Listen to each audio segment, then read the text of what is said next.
সীমান্ত সুরক্ষা ও চোরাচালান প্রতিরোধে জিরো টলারেন্স নীতির অংশ হিসেবে কুষ্টিয়া ব্যাটালিয়ন ৪৭ বিজিবি পৃথক ২টি অভিযানে বিপুল পরিমাণ ভারতীয় চকলেটবাজি ও মদ জব্দ করেছে।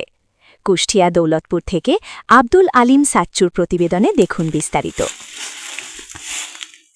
বিজিবি সূত্র জানায়, সুনির্দিষ্ট গোয়েন্দা তথ্যের ভিত্তিতে ভোর ৬টা ৩০ ব্যাটালিয়নের অধীনস্থ কাজীপুর বিওপির একটি টহল দল দায়িত্বপূর্ণ এলাকার কাজীপুর বর্ডারপাড়া মাঠে অভিযান চালায়। এ সময় মালিকবিহীন অবস্থায় ভারতীয় ৩৪,৫৬০ পিস চকলেটবাজি উদ্ধার করা হয়। উদ্ধারকৃত বাজির আনুমানিক সিজার মূল্য ৮,৬৪,০০০ টাকা।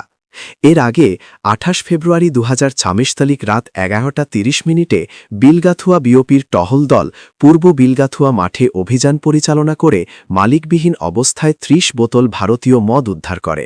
জব্দকৃত মদের আনুমানিক সিজার মূল্য ৪৫,০০০ টাকা।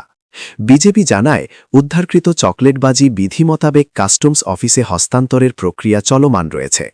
এছাড়া জব্দকৃত মদ ধ্বংসের লক্ষ্যে ব্যাটালিয়ন সিজার স্টোরে সংরক্ষণ করা হয়েছে। কুষ্টিয়া ব্যাটালিয়ন 47 বিজিবি জানায়, সীমান্ত এলাকায় মাদক, বিস্ফোরক দ্রব্য ও সব ধরনের চোরাচালান প্রতিরোধে তাদের অভিযান অব্যাহত থাকবে। একই সঙ্গে সীমান্তবর্তী জনগণকে সন্দেহজনক কার্যক্রম সম্পর্কে নিকটস্থ বিজিবি ক্যাম্পে তথ্য দেওয়ার আহ্বান জানানো হয়েছে।